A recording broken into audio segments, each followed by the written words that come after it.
bisa sharing ke teman-teman semuanya. Ini merupakan suatu kebanggaan dan juga salah satu kebahagiaan buat saya pribadi bisa bergabung sama teman-teman di sini. Salam kenal semuanya teman-teman. Halo, Sebelum saya salam mulai, kenal ya Mas halo Iqbal. teman-teman. Halo Ya, Ibu, semoga selalu sehat ya Bu. Kenalkan saya oke, Iqbal Bu dari sehat-sehat. Bekasi. Salam dari Oke, Bekasi ya Bu. terima kasih banyak Mas Iqbal. Ya, Oh. jadi hari ini insya Allah kita bisa bareng-bareng untuk sharing dan mudah-mudahan banyak pelajaran penting yang bisa saya sharingkan, terutama pengalaman yang saya alamin di dunia bisnis dan dunia usaha kepada teman-teman semua, dan semoga hari ini kita mendapatkan banyak pelajaran dan juga bisa mendapatkan banyak ilmu-ilmu yang bermanfaat bisa dibagikan ke teman-teman yang lain. Terima kasih. Uh, Perkenalkan, nama saya Muhammad Iqbal Al-Hafiz. Mungkin tadi moderator sudah memberikan sedikit perkenalannya kepada saya. CV saya tadi sudah dibaca oleh moderator, dan hari ini saat ini saya akan membawakan tentang materi customer closing strategy. Ini salah satu daripada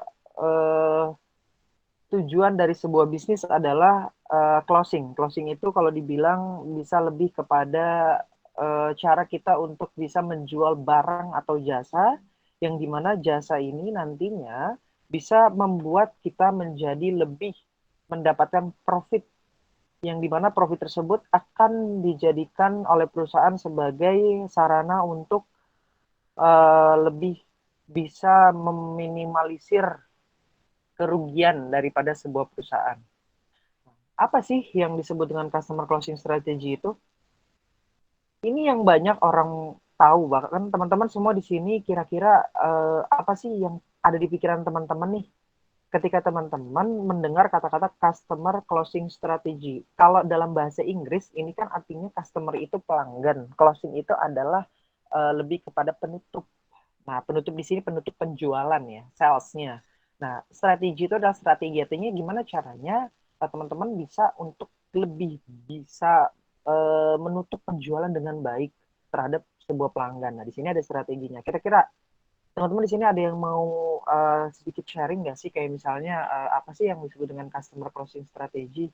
Karena saya pribadi juga kepengen banget teman-teman di sini aktif nih, terutama kan kalau mahasiswa lebih kepada caranya untuk menjawab nih kalau di kelas kan. Nah, seperti inilah yang saya pengen di sini ada komunikasi dua arah juga nih kepada teman-teman, dan boleh sedikit kalau teman-teman tahu apa sih kira-kira customer closing strategy itu, ada yang mau jawab kira-kira? Mungkin saya bisa ikut menjawab, Mas. Boleh, silakan. Dengan siapa? Dengan saya Pandu, Mas. Pandu Pandu. Pandu ya. Unsut, Siap. ya. Silakan Pandu. Kalau apa yang dari saya tahu, saya juga beberapa kayak baca buku kayak gitu. Nah, kalau closing itu tuh bagaimana kita agar memperoleh pelanggan gitu kan. Kadang customer itu kayak nanya-nanya mengenai barang atau apa barang-barang yang kita jual. Nah, Ya, betul. itu tujuannya ya biar pelanggan itu jadi membeli apa yang kita jual gitu. Jadi dengan Ya. mungkin itu yang saya tahu gitu. Mungkin ada tambahan ilmu lainnya, mungkin ada. Terima kasih. Oke, luar biasa Pandu. Keren banget sih jawabannya. Saya apresiasi banget nih. Semoga suatu saat kita bisa ketemu ya Pandu di Purwokerto. Oke, terima kasih. Saya lanjut ya. Sebenarnya apa sih customer closing strategy itu? Ini jawabannya. Boleh dilanjut?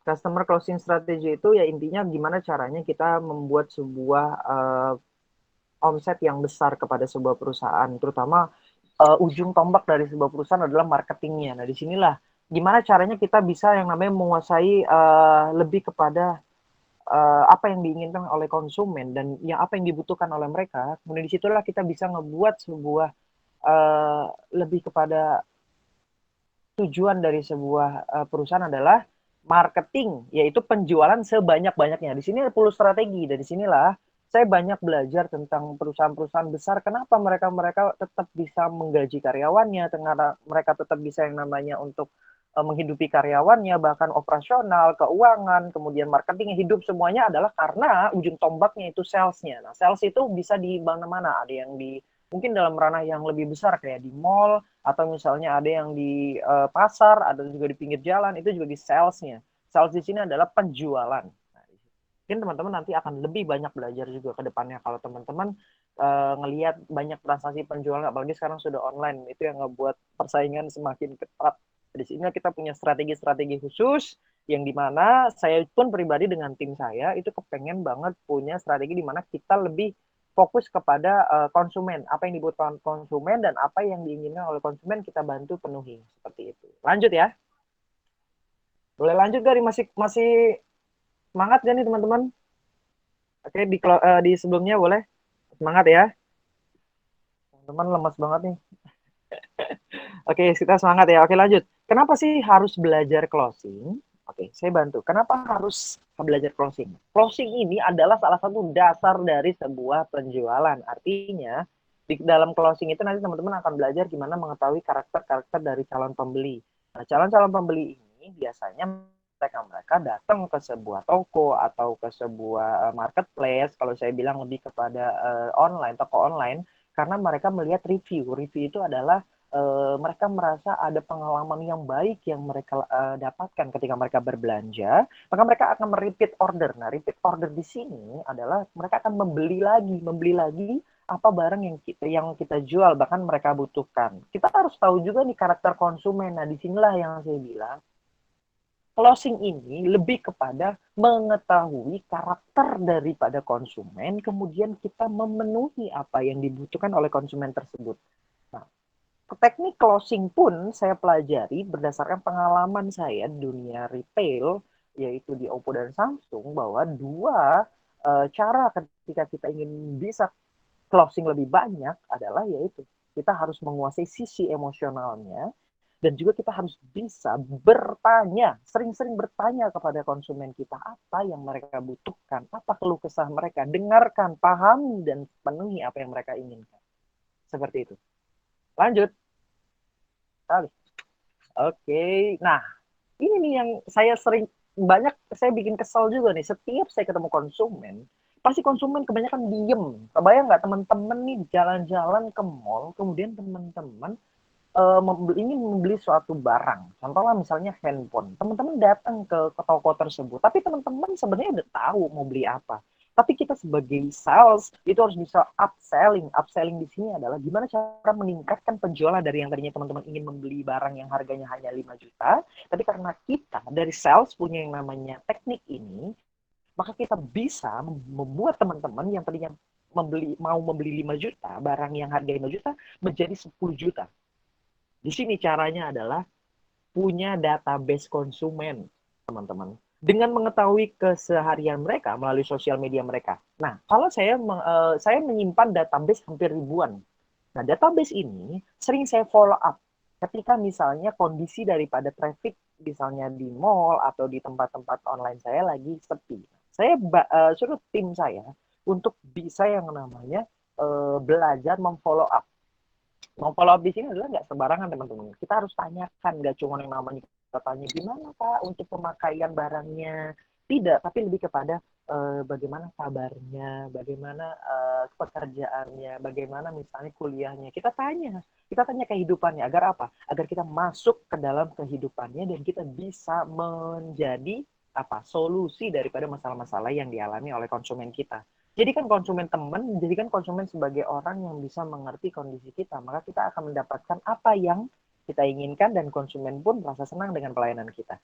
Kedua, berusaha untuk bertanya agar kita tahu yang dibutuhkan konsumen. Jadi seperti ini teman-teman.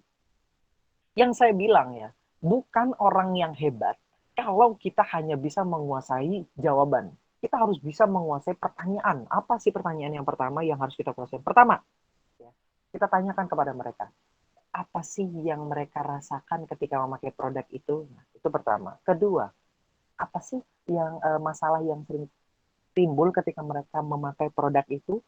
Kedua ya. Ketiga, barulah kita memberikan sebuah solusi. Pertanyaan itu yang kita tanyakan harus punya solusi. Nah, solusi inilah yang kita taruh di terakhir. Dan solusi itu biasanya harus wajib adalah produk kita.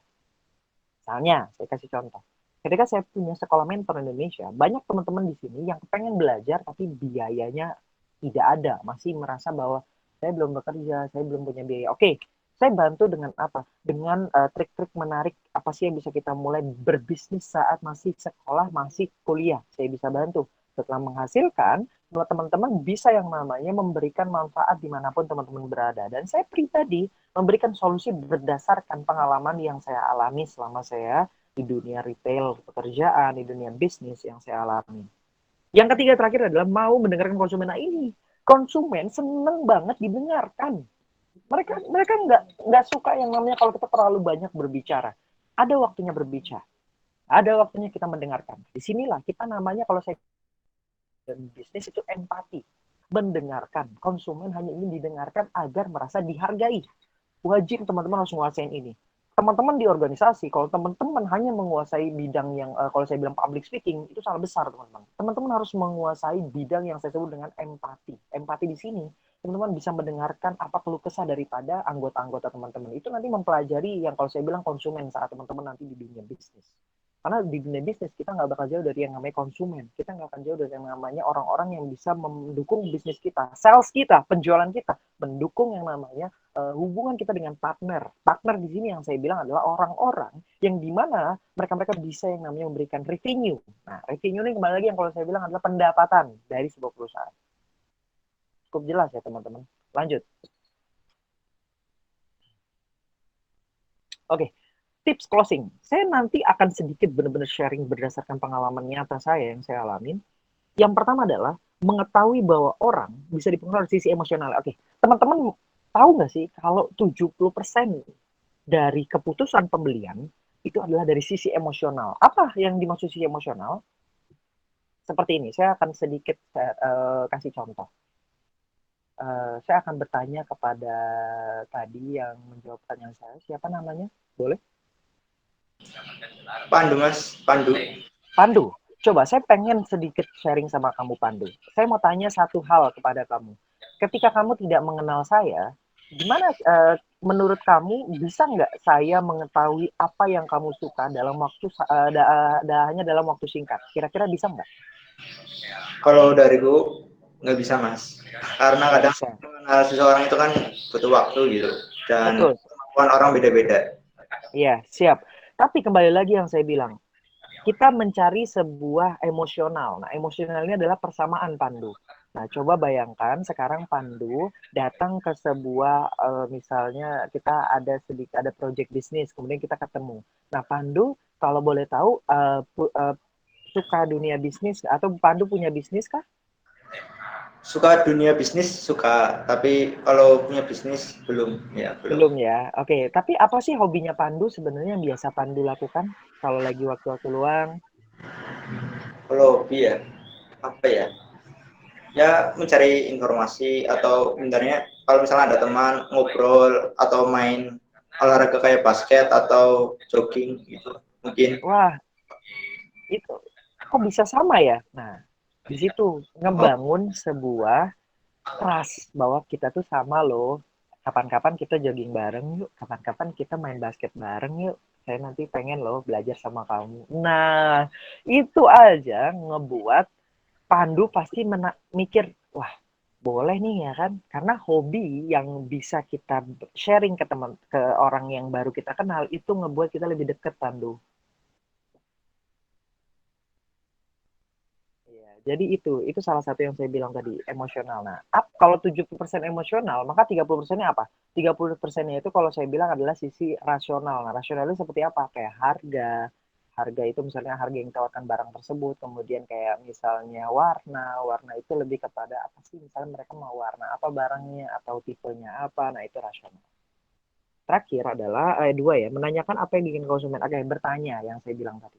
Kira-kira Pandu apa sih yang ingin Pandu lakukan ketika misalnya lagi bosan, misalnya suka main basket, oke kita misalnya suka jogging. Nah di situ kita kasih solusi-solusi kayak misalnya jogging di mana, joggingnya di ini. Nah itu semuanya tanpa disadari bisa ngebuat kita jadi lebih dekat dengan orang tersebut. Nah, sering juga bertanya, terutama tentang kehidupan ya, kayak hobi, terutama itu yang awal-awal aja sih, yang paling-paling.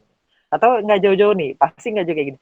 Pandai tinggal di mana? Pasti kan kayak gitu kan, kayak tinggalnya di mana, ya kan? Hobinya apa? Kuliahnya jurusan apa? Terus kemudian nanti ditanya lagi di kuliahnya ikut organisasi apa, ya kan? Terus di apa jabatannya apa di kuliah. Nah, pasti kayak gitu. Makin dekat, maka kita mengetahui apa yang dia lakukan. Padahal dengan kondisi kita baru mengenal orang tersebut. Inilah yang saya sebut dengan menanyakan. Ini teknik yang luar biasa, teman-teman, yang saya pelajari, yang mudah-mudahan bisa bermanfaat buat teman-teman ini. Lanjut lagi ya. Memberikan manfaat sebelum menjual. Oke. Ini kata-kata yang harus digarisbawahi ketika kita di hari ini ya, pagi ini. Kalau saya bilang kata-kata gini, sharing-sharing dahulu, selling-selling kemudian. Sharing-sharing ini kayak gini tuh, dan kayak kita berusaha memberikan sebuah cerita, storytelling. Misalnya gini, ketika saya ingin menjual barang kayak handphone, saya bakal cerita tentang bagaimana saya punya handphone yang dimana handphone ini bisa bermanfaat buat saya bekerja, buat saya misalnya bisnis. Kemudian banyak orang-orang tertarik dan orang-orang tersebut bertanya bahkan sama buat bisnis juga. Nah, itu yang saya bilang. Memberikan manfaat sebelum menjual artinya lebih kepada storytelling, bercerita. Kita harus pintar bercerita, teman-teman.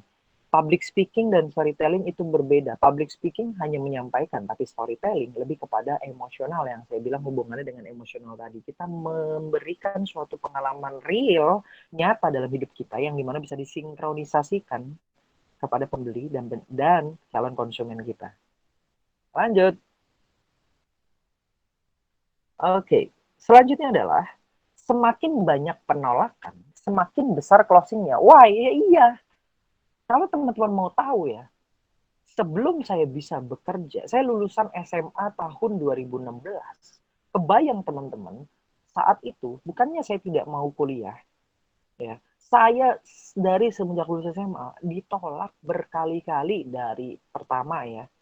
Dari saat saya mendaftar di S6PTN saya gagal. Teman-teman termasuk beruntung, saya kasih tahu kembali, beruntung bisa kuliah di negeri karena saya pribadi itu berkali-kali ditolak. Pertama dari S6PTN saya ditolak, kasarnya digagal lah.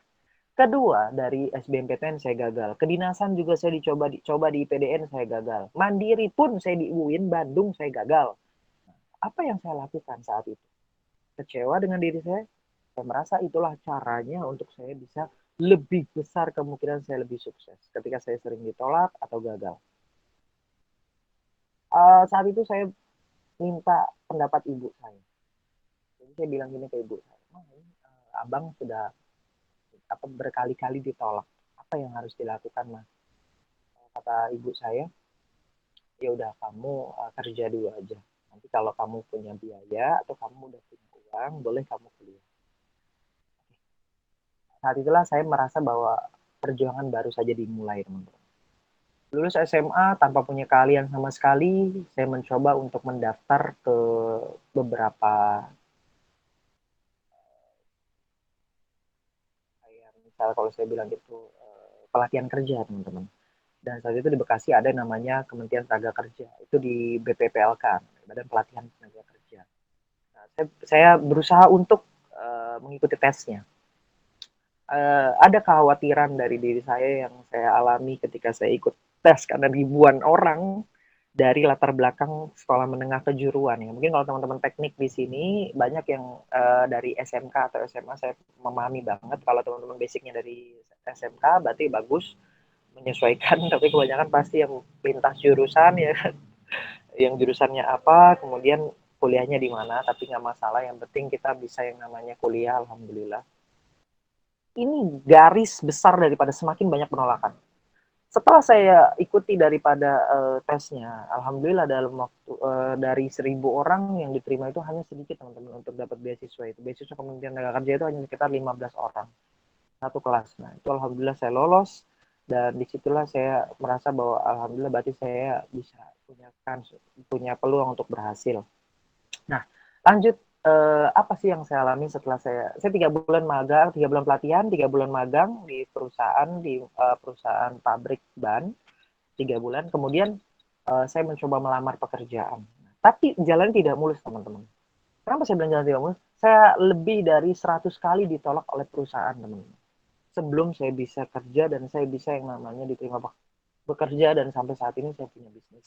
Itu 100 kali, teman-teman, saya ditolak perusahaan. Dan saya catat perusahaan-perusahaan apa aja yang menolak saya. Apakah saya kecewa? Tidak. Itu sebagai pengalaman bahwa saya suatu saat nanti akan bisa memberikan suatu pelajaran penting, sharing kepada anak-anak didik saya di Sekolah Mentor Indonesia. 100 kali. Bayangkan teman-teman nanti lulus dari kuliah. Ya. Apakah teman-teman siap ditolak oleh perusahaan 100 kali? Kalau saya sudah, inilah yang saya bilang, semakin banyak penolakan, semakin besar closing. Luar biasa. Ini berdasarkan pengalaman hidup yang saya alami.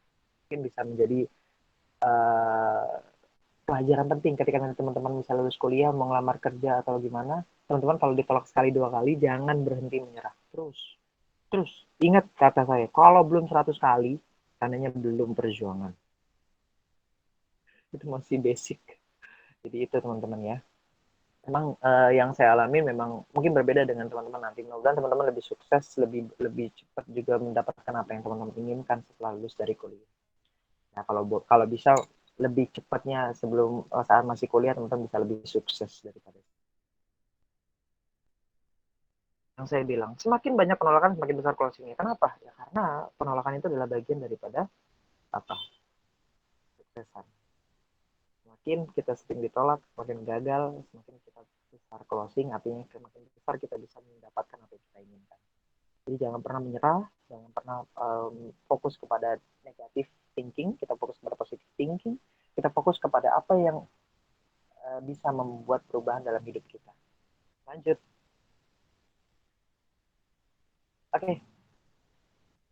Nah, ini ngerasa nggak sih teman-teman di sini? Dikit-dikit kita kalau udah ditolak, jangankan ditolak ya teman-teman, diomongin aja kadang kita udah nggak semangat. Udah mulai yang namanya merasa kayak, aduh, apa sih kok dia gitu banget sih, ya kan? Ya itu kan mau belajar, tapi kenapa dia nggak mau ngajarin? Salah kayak gitu. Ini nih teman-teman, hati-hati ya. Saya belajar ilmu yang namanya disebut dengan law of attraction, hukum tarik menarik. Apa yang kita pikirkan dalam hidup itu seperti nyatanya ya kayak gimana itu yang kita pikirkan. Kalau kita berpikir bisa, maka kita akan bisa. Tapi kalau kita berpikir tidak bisa, bahkan kita berpikir, saya itu nggak mampu, saya itu nggak pinter, maka itulah doa kalian, itulah yang jadi nyata. Dan itu akan mengunci di otak kita, akan menjadi sebuah sugesti yang di mana setiap kita melakukan apapun itu akan muncul. Saya tidak bisa, saya tidak bisa. Munculkan kata-kata bisa, munculkan kalau saya mampu, saya tidak akan menyerah. Saya kalau ditolak sekalipun, saya tetap akan berjuang sampai saya bisa buktiin kepada semua orang diri saya pribadi, bahwa pencapaian saya itu saya yang menentukan, bukan orang lain. Orang lain hanya bisa jadi penonton buat diri saya. That's right, teman-teman. Berpikirlah ya bahwa tidak ada orang yang nggak mau, tapi hanya kita yang kurang. Iya, selalu menyalahkan diri kita. Jangan menyalahkan orang lain bahwa kenapa ya kok saya belum bisa melewati batas-batas yang saya sebut dengan perjuangan. Saya akan lewati itu. Saya nggak mau teman-teman di sini kayak merasa bahwa kali gagal ya udah, ngapain nyoba lagi orang udah gagal. Jangan teman-teman, mental yang saya bilang, sukses berbicara mental dan mindset, bukan berbicara tentang pintaran, bukan berbicara tentang nilai, bukan berbicara tentang yang namanya pengalaman. Tidak, sukses berbicara mindset dan mental.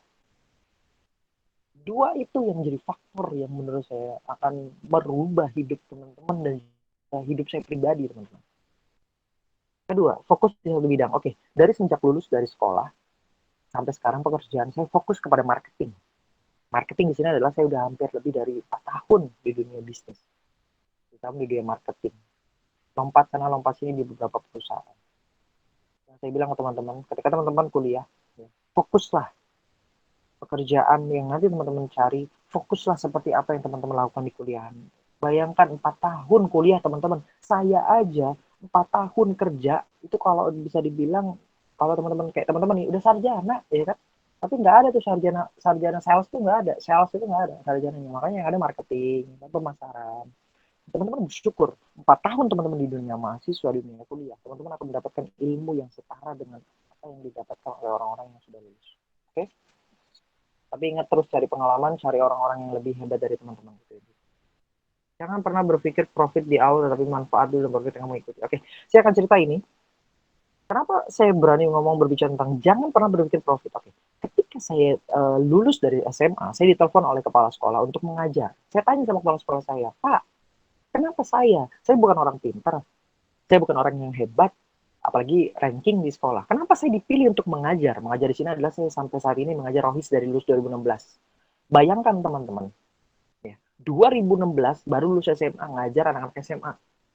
Ditelepon langsung sama kepala sekolah. Pinter tidak saya? Tidak. Apakah saya hebat? Tidak. Saya ranking? Tidak. Apa yang dikatakan oleh kepala sekolah saya? Dia bilang apa? Cuma kamu yang bisa memegang rohis dan bisa mengembangkan rohis sampai seluas-luasnya, sebesar-besarnya. Apakah saya berpikir profit, bayaran? Tidak. Saya tetap mencari pekerjaan, saya tetap mencari yang namanya penghasilan. Bukan daripada hasil saya misalnya mengajar. Kenapa? Yang saya bilang, saya tidak mau fokus ke profit. Saya lebih fokus kepada manfaat. Itu yang saya jalanin sampai sekarang. Oke, yang terakhir adalah mengolah diri dengan baik. Teman-teman semua di sini, yang paling sulit adalah bukan merubah orang lain, tapi merubah diri kita sendiri. Bagaimana cara merubah diri kita sendiri adalah terus belajar, terus bertemu dengan banyak orang, terus juga berkenalan, jangan pernah bosan, dan kita harus sering-sering sharing, bertanya, dan juga sering-sering untuk bisa belajar. Itu cara mengolah diri dengan baik. Oke, lanjut. Nah, kita sudah di sisi terakhir ya, di sisi terakhir.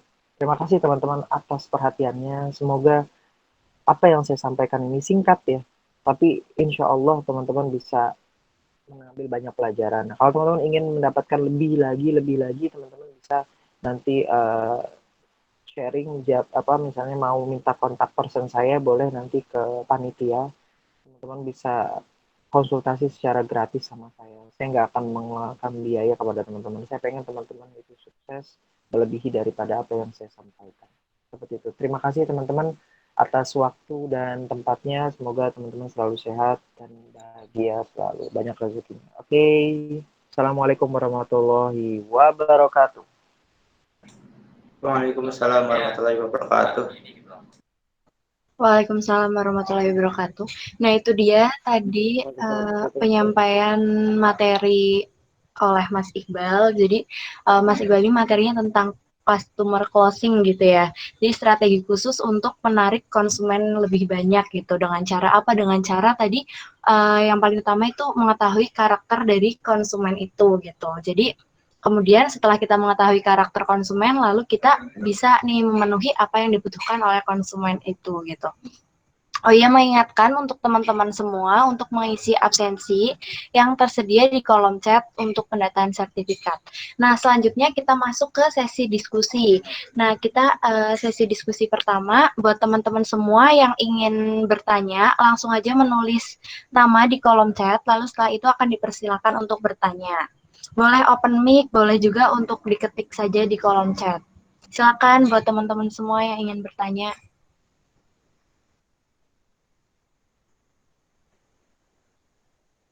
Ayo bertanya, jangan malu-malu. Iya. Ini saya benar-benar bakal buka semuanya kalau teman-teman apa yang teman-teman belum alami, saya akan kasih gambarannya kalau teman-teman berani bertanya. Wah, ada ini tanya tuh Kak. Nah, iya.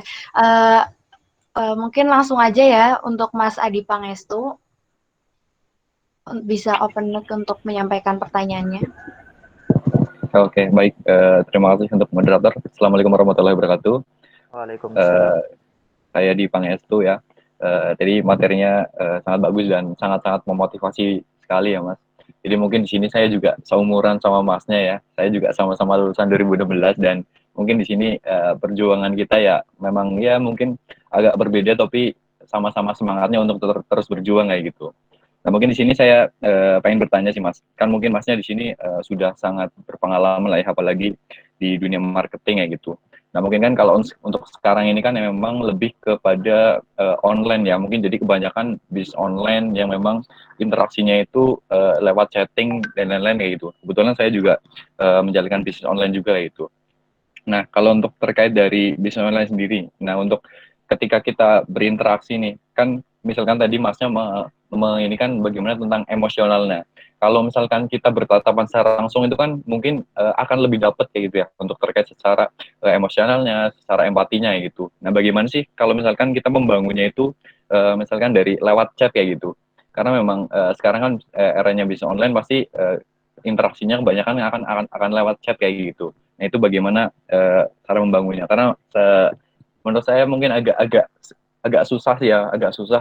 Misalkan saya per hari ada misalkan chat 10 yang masuk, paling closing ya sekitar 10-30% aja. Mungkin kan di situ masih ada yang memang perlu saya koreksi gitu. Nah mungkin hal tersebut yang memang saya ingin tanyakan ke Mas Iqbalnya.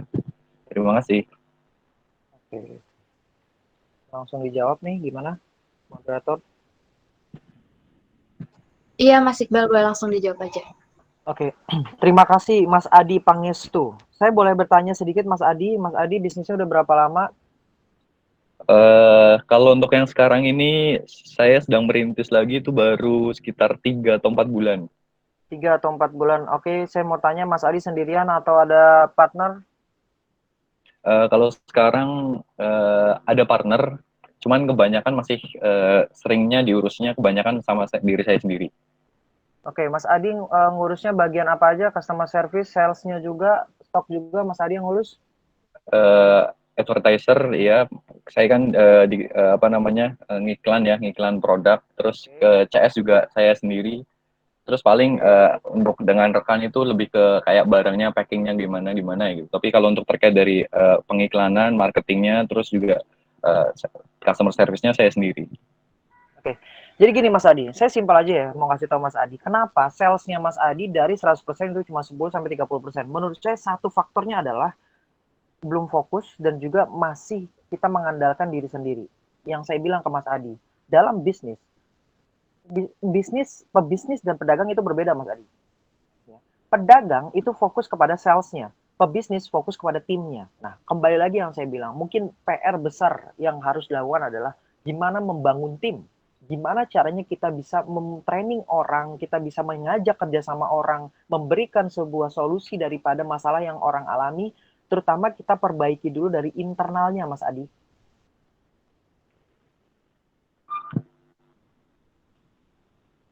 Internal di sini adalah yang saya bilang, ada 3 faktor besar dalam sebuah bisnis, Mas Adi. Pertama, marketing. Kedua, operasional. Ketiga, keuangan. Mas Adi ngerasa nggak sih kalau setiap bisnis yang Mas Adi jalanin, itu mungkin yang saya bilang, marketingnya bagus, keuangannya hancur. Itu selalu Keuangannya pasti ada, Mas. bagus, marketingnya nggak ada, jualannya nggak ada. Paham nggak maksudnya? Paham. Nah, itu harus seimbang. Gimana cara nyeimbanginnya? Oke, bangun tim, Mas Adi. Kalau Mas Adi masih khawatir untuk membayar karyawan, saya kasih satu pengalaman saya. Saya mendidik anak di sekolah mentor Indonesia, itu mereka jualan cuman snack, tahu snack yang 2000-an Mas Adi? Ya, tahu Mas, tahu. Iya, sebulan omsetnya 15-20 juta Mas Adi. Pertanyaannya itu belum lewat online Mas Adi. Nah, kalau saya misalnya mau lewat online, saya prediksikan bisa sampai 50 juta sebulan. Nah, apa yang membuat itu bisa lebih banyak? Menurut Mas Adi apa? Researchment, sumber daya manusianya yang saya didik, saya latih salesnya, saya latih untuk customer service-nya, service excellence-nya, itu yang dipelajari di dunia bisnis perusahaan saya, kemudian saya pelajari kasih ke anak-anak. Kita nggak bisa memegang semuanya Mas Adi. Memegang salesnya, memegang marketingnya, keuangannya. Pusing Mas Adi, yang ada pecah kepala kita. Mungkin cukup jelas Mas Adi. Kayaknya Mas Adi ini saya banyak masalah-masalah di dunia bisnis, terutama ya tadi Mas Adi bilang, follow up customer, chat customer, tapi nggak closing. Ya, itu strateginya yang saya bilang. Nah, strategi di sini yang kalau Mas Adi mau tahu, salah satunya adalah training, melatih. banyak-banyak baca buku, banyak-banyak yang namanya belajar di YouTube, atau misalnya Mas Adi juga suka yang namanya baca buku nggak? Suka baca buku Mas Adi? Kadang saya baca-baca buku tentang terkait bisnis juga kadang-kadang baca. Baca ya. Buku apa yang terakhir dibaca? Kalau untuk terakhir yang saya baca lebih kepada pengembangan diri sih. Pengembangan diri. Oke. Bagus sih. Intinya banyak-banyak untuk ini aja Mas Adi. Belajar untuk menghandle customer. Itu ada sih bukunya. Saya lupa, cuman saya lebih, kalau saya mah orangnya jujur, ada buku yang saya banyak baca, tapi lebih kepada saya ternyata buku yang saya baca lebih kenyataannya di lapangan beda lagi. Kenyataannya beda lagi. Asli. Kalau Mas Adi merasa gini, tetap Mas Adi, di dunia bisnis kita harus ketemu orang Mas Adi. Kenapa saya bilang bisnis semakin besar? Karena kita punya yang namanya jaringan. Jaringan di sini adalah ya kalau saya bilang lebih kepada sistem. Mas Adi harus fokus membangun sistem, jangan cuma fokus kepada salesnya aja. Sistem berjalan secara otomatis dan punya tim. Itu Mas Adi. Jangan takut, jangan pusing, karena saya aja bayar gaji karyawan aja, walaupun pala mau pecah ya nggak apa-apa. Yang penting saya bisa lebih fokus. Oke, sudah cukup jelas Mas Adi? Oke, cukup jelas. Mungkin Oke. ya bener-bener sih yang dikatakan Masnya ya. Karena memang jujur aja, misal karena memang apa namanya sekadar sambil sharing juga ya Mas. Jadi memang ini memang salah satu bisnis, kan saya baru merintis ini ya. Sebenarnya juga sebelumnya kan saya juga sudah pernah ya. Itu mungkin berjalan sekitar 3 tahun lah, sekitar 3 tahun. Cuman memang mungkin mindset saya yang memang masih belum berkembang. Jadi selama 3 tahun itu memang hampir kebanyakan itu dihandle sendiri aja gitu, dan pada akhirnya karena mungkin persaingannya memang semakin apa namanya semakin besar, terus juga ya, perkembangan zaman juga semakin luas, dan mungkin itu yang memang nggak bisa menjadikan bisnis yang saya terdahulu itu nggak bisa bertahan ya gitu. Nah sekarang saya juga sedang merintis lagi, dan ya mungkin akan ada banyak hal yang memang saya coba akan lebih perbaiki lagi seperti itu. Iya. Mindset dan mental, dua itu yang paling penting. Oke, siap Mas, terima kasih banyak. Sukses Mas Adi. Saya pengen ketemu Mas Adi ntar Purwokerto kali, saya mau mampir. Amin. Semoga bisa ketemu Mas. Lanjut. Oke, makasih Mas Adi. Selanjutnya ada pertanyaan lagi dari Mas Didi Suprianto. Saya bacakan ya Mas Iqbal. Ya boleh, silakan. Assalamualaikum, perkenalkan nama saya Didi Suprianto, ingin bertanya, apa yang harus dilakukan ketika customer sudah membeli barang kita agar menjadi pelanggan setia? Sekian, terima kasih. Monggo Mas Iqbal untuk menjawab. Oke. Sebenarnya yang nanya ini anak didik saya, Kak. Biarin aja. Dia nanya penasaran, pengen ikut. Nggak apa-apa. Oke. Ini mungkin sharing-sharing ke teman-teman juga ya. Bagaimana sebuah pelanggan yang pertama kali beli ke kita kemudian jadi pelanggan yang loyal? Salah satunya adalah tanya, sering bertanya, tanya, lihat apa yang mereka butuhkan. Yang saya bilang kembali lagi. Sisi emosional nomor satu jadi faktor penting dalam sebuah keputusan pembelian. Artinya kita jangan hanya fokus kepada penjualan, kita fokus kepada manfaat.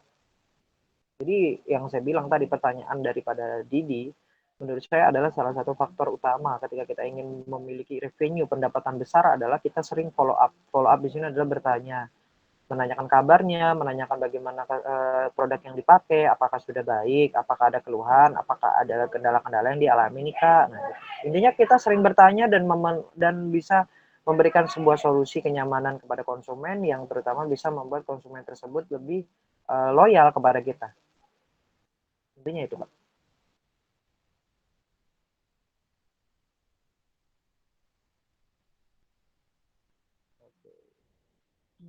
Saya rasa cukup Kak. Oke, makasih Mas Iqbal. Selanjutnya ada pertanyaan dari Pandu, tapi sebelumnya aku mau ingetin lagi bahwa kami dari Panitia Pandawa menyediakan giveaway pulsa bagi peserta yang terlibat aktif dalam diskusi ini. Jadi buat teman-teman silakan yang mau tanya ataupun mau sharing-sharing boleh banget dipersilakan karena ini materinya bagus banget sih. Oke, lanjut aja langsung ke pertanyaan dari Mas Pandu, silahkan. Mas Iqbal, saya izin bertanya Mas. Halo, Mas Pandu. Terkait ada beberapa kekurangan yang dimiliki, kadang kan orang-orang luas gitu, kayak apa ya, ketika ngobrol, ketika ngechat sama orang, dan terkadang ada beberapa orang yang memiliki kekurangan. Sebenarnya tujuannya itu ingin mengakrabkan diri atau sebagai teman gitu, tapi karena kekurangan itu, yaitu salah satunya kaku gitu.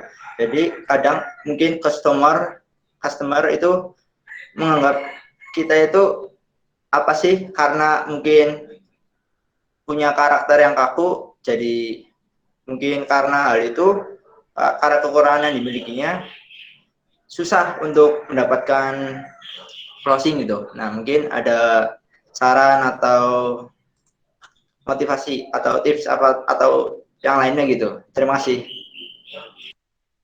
Iya, terima kasih Mas Pandu.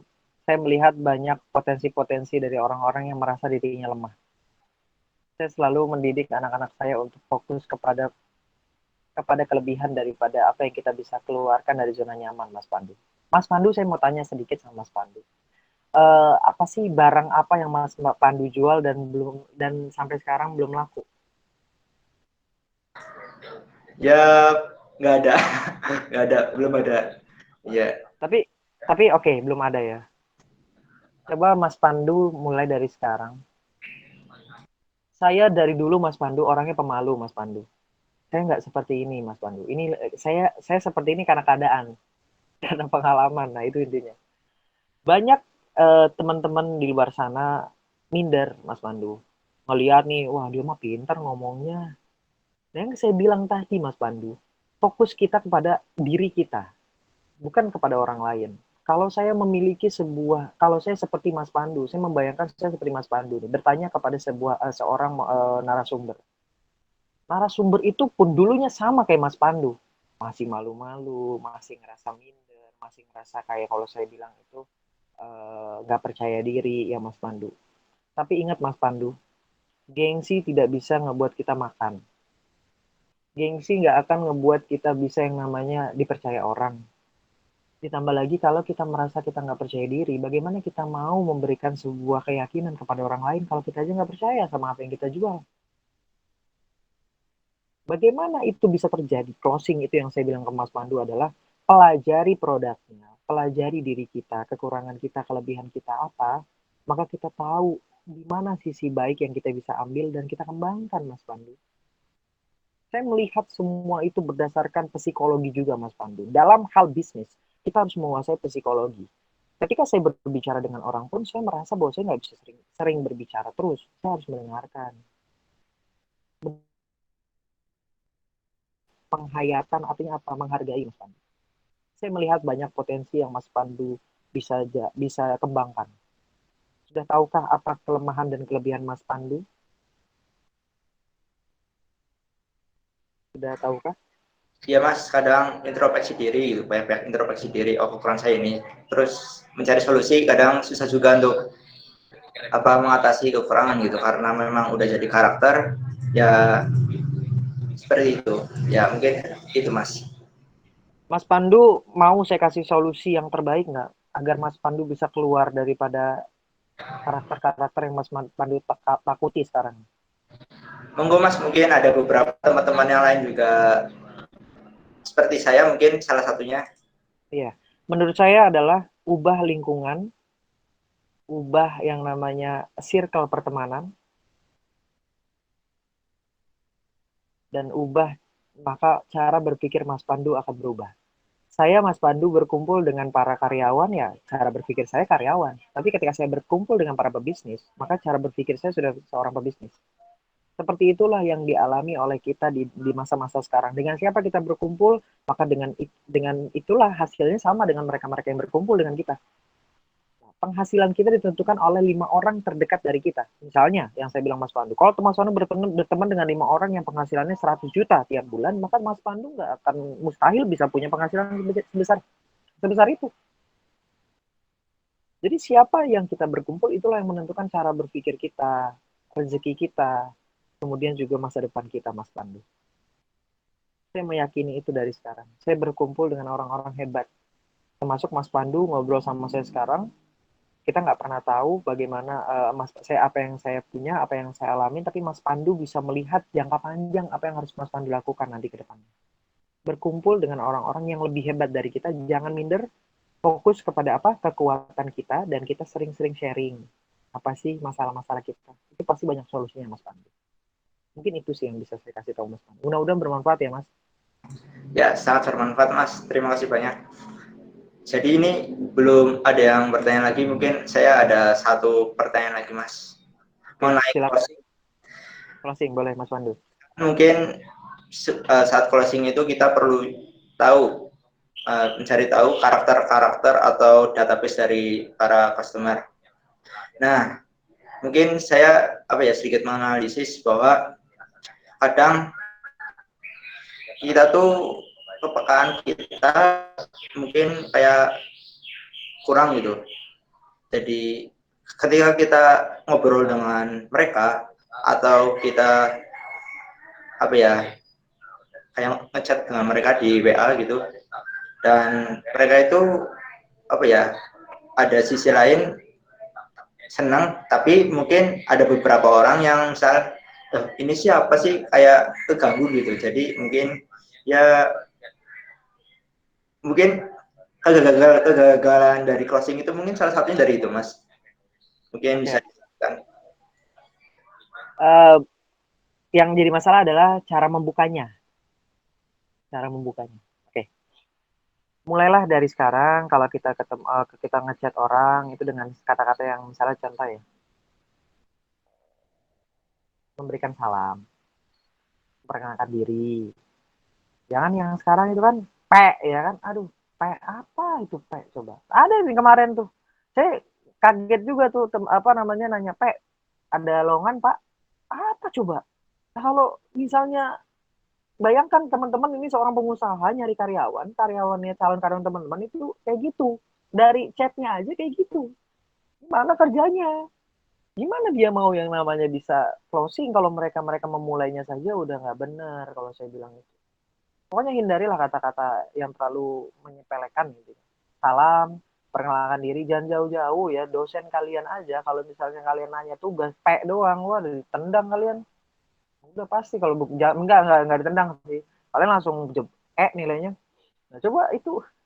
Jadi kayak kebayang nggak sih teman-teman? Attitude, saya bilang kembali lagi. Attitude, sikap. Enggak, orang nggak ngelihat teman-teman dari jabatan, enggak dilihat dari nilai, apalagi kuliah di mana, enggak teman-teman. Saya kasih tahu teman-teman nanti kalau nyari kerja nggak ditanya, kamu dulu kuliahnya di mana? Nggak ditanya. Yang ditanya itu apa? Sebelumnya kerja di mana? Itu intinya. Oke? Pengalamannya apa? Terus di kampus pernah ikut organisasi nggak? Coba. Kebayang nggak pertanyaan itu akan ditanyakan ke teman-teman? Mau jawab apa? Mau jawab nanti, saya mah di kampus ya fokus belajar aja sih Pak. Saya yang penting nilai saya bagus. Hey teman-teman, wake up, nggak dibutuhkan. Di bisnis. Di bisnis yang dibutuhkan adalah pengalaman. Dan juga attitude, sikap, mental, mindset. Itu Pandu. Saya karena suka gregetan sumpah ada Pandu ini berbagai macam orang gitu ya kan, baru lulus nih, bolehlah ada lowongan ya kan, emang semudah itukah gitu maksudnya. Oke. Jelas ya Pandu. Saya mau pengennya kalau langsung mah udah habis nih waktunya juga. Oke. Jelas banget Mas, terima kasih Mas. Ayo, mantap. Terus lanjut. Oke, makasih Pandu. Lanjut nih, ada dari pertanyaan dari Aida Nirmalasari. Maaf Kak, izin tanya. Dalam dunia usaha sering dijumpai customer yang minta potongan harga, padahal belinya nggak banyak Kak. Padahal sebagai penjual mah pendapatannya emang dari situ Kak. Bagaimana cara mengatasinya Kak? Terima kasih Kak. Monggo Mas Iqbal. Siapa namanya? Aida. Aida, dengerin saya. Ya. Pembeli nggak satu. Dengerin, membeli tidak satu, jangan takut rezeki kabur ya kan.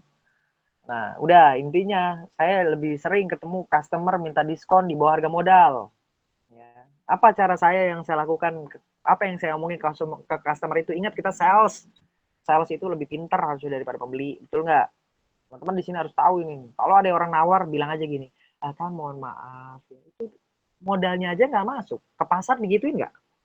Ke pasar nih ya kan, kalau ibu-ibu nih nawar nih, karena kita udah ngeri aja nih kalau ibu-ibu nawar tuh ya kan. Saya misalnya nganterin ibu saya ke pasar nih ya kan, kangkung ditawar 2002, padahal satunya 2000 misalnya ya kan. Saya juga malu aja kadang, ya udahlah. Tapi berhasil nggak teman-teman? Berhasil tuh kan, keren nggak tuh? Tapi ingat, sales yang saya bilang tadi, fokus ke servisnya, pelayanannya, jangan ke barangnya. Nih, Aida jualan, jangan fokus ke harganya ya Aida ya. Itu kan rasional saya bilang tadi. Emosionalnya. Kalau Aida punya teman yang kenal sama Aida, kemudian nyaman sama Aida, mau Aida jualan itu harganya 30 kali lipat, kalau Aida pinter, terus kemudian Aida deket sama teman itu, dibeli. 100% dibeli. Nawarin apa? Dibeli pasti. Nah, jadi jangan minder, jangan takut. Misalnya ya tadi Aida merasa kayak dia nawarnya terlalu kelewatan batas, kurang ajar, kasarnya gitu. Emang bener, konsumen emang nggak bisa kita salahkan ya. Konsumen adalah raja, betul nggak? Yang salah adalah kitanya yang belum pintar untuk merayu. Dengar Aida, harus pintar merayu ya. Apalagi cuma chat doang. Kalau saya pribadi mah langsung. Mana tuh konsumen harus jadi ya kan? Seperti itu. Jelas, cukup jelas Aida? Jelas lah, mudah-mudahan. Saya mah so ini aja lah, nyata aja, real. Oke. Iya, gimana Aida? Apa ada yang mau ditanggepin lagi? Atau ada yang mau ditanyakan? Oke, terima kasih. Sama-sama Aida, sukses. Ya, mungkin teman-teman masih dibuka sesi tanya jawabnya. Mungkin bisa langsung aja ditanyakan. Oh iya Mas, saya tadi masuk lagi punten. Nah, Mas Iqbalan tadi menjelaskan kalau kita sebagai sales tuh pintar-pintar, misal untung 30 juta apa. Saya juga tadi melihat Instagram kayak orang Malaysia ngantri di toko HP untuk beli iPhone 12 gitu. Padahal kan kondisi ekonomi lagi sulit, dan tapi karena memang udah menang brand atau memang apa ya, mungkin ada faktor lainnya. Mungkin Pandu. Ada tambahan gitu. Pandu, Ya. saya kerja di mall udah hampir 4 tahun, Pandu.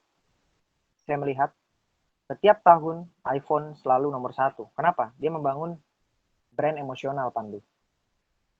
Jadi orang yang pakai iPhone itu ya rasanya tuh, kayaknya dia orang kaya, sekaya-kayanya, padahal belum tentu.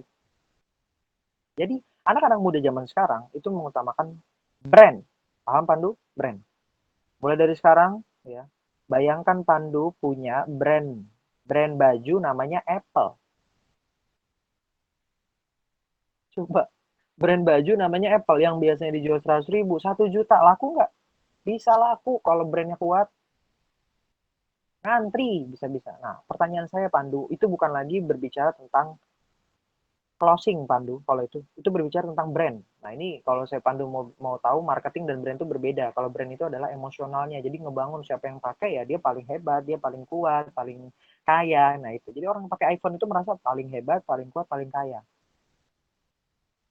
Jadi Pandu jangan heran. Dan konten, kembali lagi, Pandu percaya nggak? Saya konten itu bisa dibuat-buat. Artinya gini, yang tadinya tempat sepi jadi kelihatan rame. Gampang, suruh aja orang datang, gratisin, 50 orang gratisin, kelihatan rame nggak? Rame-rame. Rame, tapi kalau handphone nggak mungkin tekor itu kan.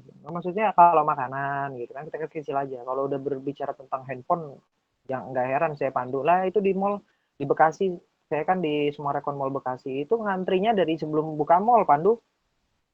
Buka mall jam 11 nih, dari jam 9 udah panjang banget antriannya. Saya heran nih mau antri apa, makanan gratis apa? iPhone 12. Tapi ya saya bilang sama Pandu, fokus kita adalah kepada brand, penjualan brand emosional, kemudian untuk penjualan itu kepada self diri kita sendiri. Gimana, jelas Pandu? Ya Mas, jelas. Maaf malah di materi ini. Mantap. Lanjut.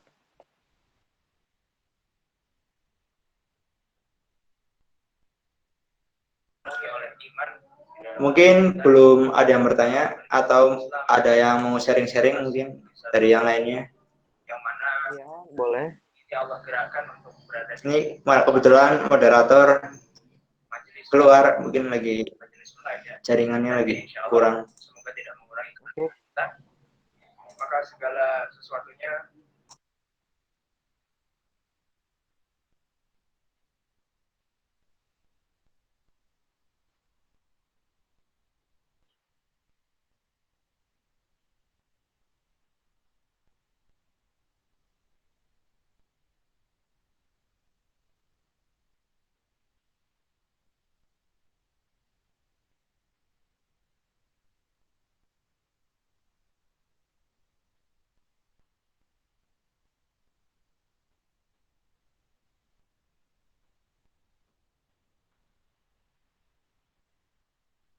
Halo, gimana?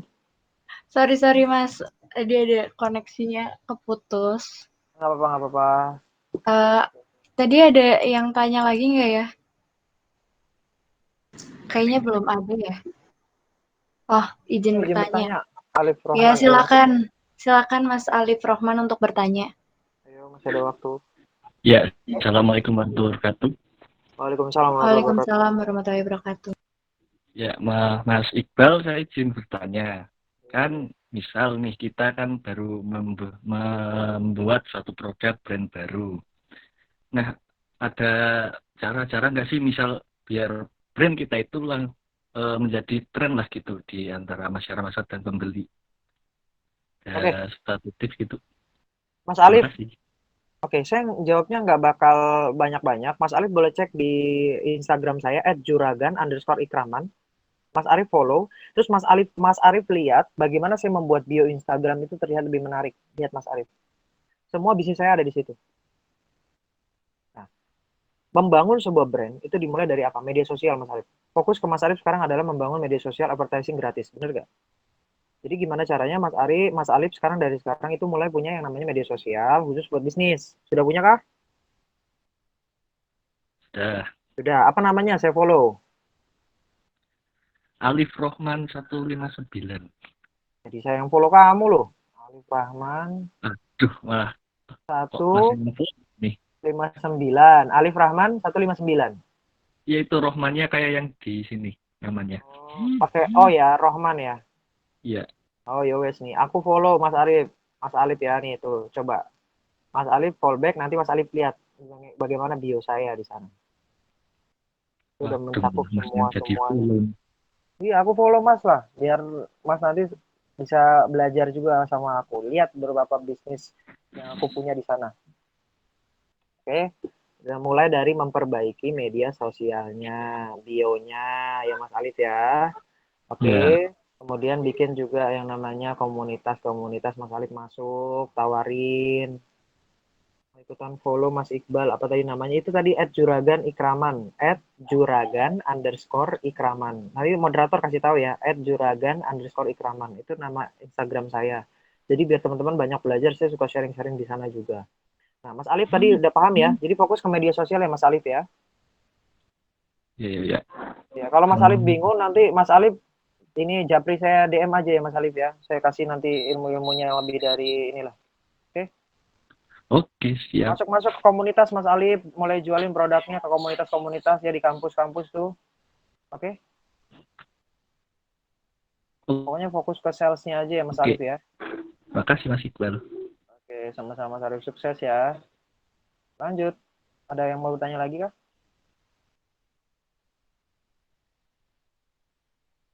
Bagaimana moderator?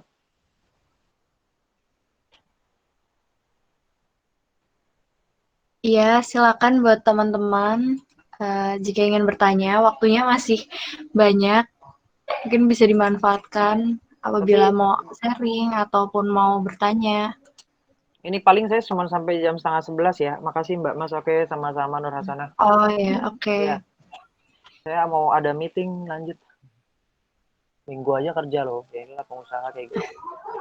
Nah, waktu. Mungkin dari Mas Iqbal ada yang mau disampaikan lagi? Mungkin sedikit penutup aja kali ya. Iya, Mas Iqbal. Ya, jadi gini teman-teman. Coba bayangkan teman-teman sekarang sudah lulus kuliah, kemudian teman-teman bisa yang namanya membahagiakan orang tuanya teman-teman. Bukan hanya dengan nilai, bukan hanya dengan peringkat ya teman-teman, tapi dengan hasil kerja kerasnya teman-teman gitu.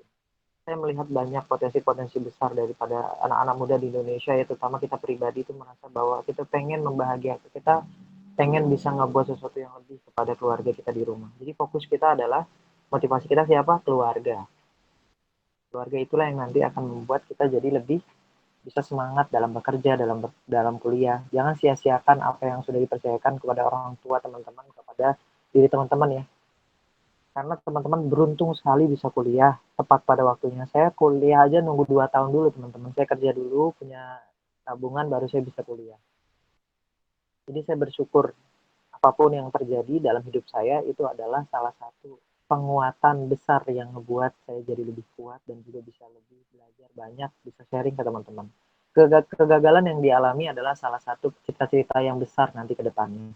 Itu yang ngebuat kita jadi lebih kuat, lebih hebat, dan bisa membuat orang lain jadi lebih semangat. Jadi jangan pernah takut gagal, jangan pernah takut untuk mencoba. Lebih baik mencoba daripada tidak sama sekali, teman-teman. Saya pribadi kepengen banyak belajar kepada teman-teman yang kuliah, yaitu ya saya pengen banget ngasih sebuah cara mindset yang benar, kemudian mental yang dibangun, karena di kuliahan kita memang hanya belajar untuk materi, tapi di dunia kerja insya Allah kita bisa lebih banyak mendapatkan pengalaman yang real, pengalaman nyata. Fokus kita adalah apa? Law of attraction, hukum tarik menarik. Apa itu yang kita pikirkan, maka itu akan terjadi dalam hidup kita. Kalau kita berpikir mampu, bisa, maka itu akan terjadi. Kalau kita berpikir tidak bisa, ya tidak akan terjadi sampai kapanpun. Mau teman-teman hebat, tapi tidak akan terjadi. Mulai perbaiki mindset kita, perbaiki cara berpikir kita, maka hidup kita akan berubah. Ini itu sih dari saya. Terima kasih teman-teman. Sukses semua, sehat, bahagia, dan banyak rezekinya. Amin, amin. Mungkin karena sudah tidak ada yang bertanya lagi, mungkin untuk sesi diskusi dicukupkan saja ya. Buat yang terakhir, mungkin kita ada sesi foto bersama. Untuk teman-teman semua bisa untuk menyalakan kameranya. Foto-foto yuk. Sesi paling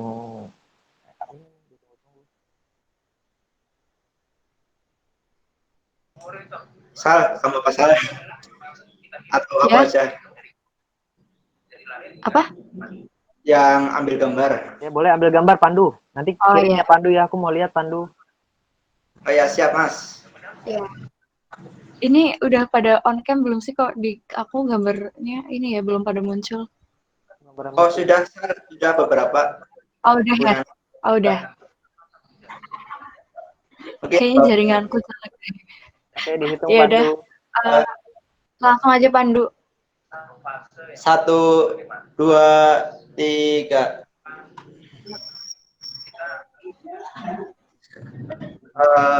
Sekali lagi mungkin ya. Boleh. Nanti dulu, save dulu. Pertanyaan ini tentang umurnya untuk apa ia habiskan masa mudanya. 1, 2, 3. Dah. Oke, terima kasih. Sukses semua teman-teman. Sampai ketemu di Purwokerto. Oke, terima kasih Mas Iqbal, terima kasih Mas Pandu. Semoga kita semua bisa ambil manfaat dari apa yang disampaikan Mas Iqbal. Tadi Mas Iqbal nggak cuma nyampein materi, banyak juga motivasi-motivasi buat kita semua gitu. Untuk selanjutnya mungkin nanti akan ada pemenang giveaway pulsa, nanti akan langsung disampaikan oleh panitia. Mungkin cukup sekian acara Pandawa kali ini. Saya langsung tutup aja. Sekian, mohon maaf apabila ada salah-salah kata. Wassalamualaikum warahmatullahi wabarakatuh. Waalaikumsalam warahmatullahi wabarakatuh. Semuanya. Ya, atas waktunya. Terima kasih Mas Iqbal. Terima kasih Bu. Sehat selalu ya Bu. Ya, segera ketemu di Purwokerto ya, ditunggu. Siap Bu. Oke, terima kasih. Sukses terus. Izin live ya. Iya, Ibu. Bu Nana, makasih udah ikut join. Aku bener.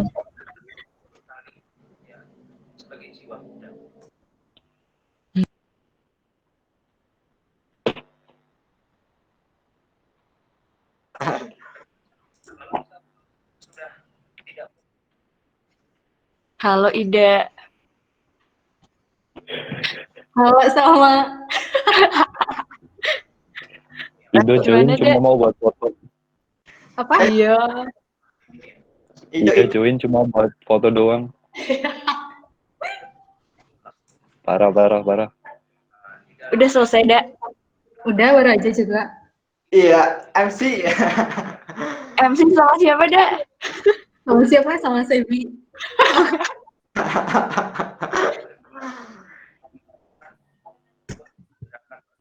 Ini Adi Pangeran itu Li ikut MC-in di acara Salman. Di sini cuma hadir doang. Oh, lagi pada ada acara ya? Mas Febi datang. Udah selesai, Mas Febi. Udah Feb, selesai, ya udah. datang ke sini mau ngapain, Feb? Mau jenguk apa gimana, Feb? Nengok. Mau jenguk.